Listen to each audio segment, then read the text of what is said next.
వెంకటేశ్వర స్వామిని గోవిందా అని ఎందుకు పిలుస్తారు? దాని వెనుక ఉన్న కథను తెలుసుకుందాం. ఓ రోజు వెంకటేశ్వర స్వామి అగస్త్యముని ఆశ్రమానికి వెళ్ళి, నన్ను శ్రీనివాసుడు అంటారు. మీ ఆశ్రమంలోని గోవులలో ఓ గోవును నాకు ఇవ్వగలరా అనగా, అగస్త్యుడు అందుకు అలాగే గోవును ఇవ్వగలను, కానీ వేదానుసారం సతీ సమేతంగా వచ్చినట్లయితేనే గోదానం ఇవ్వగలను అంటాడు.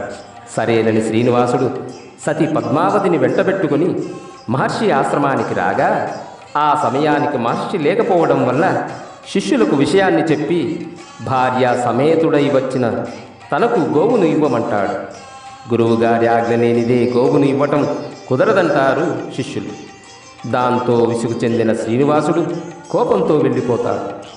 ఆ వెంటనే వచ్చిన మహర్షి విషయం శిష్యుల ద్వారా విని శ్రీనివాసుని వెంబడిస్తూ గట్టిగా పిలుస్తాడు, శ్రీనివాస గోవింద గోవింద అని.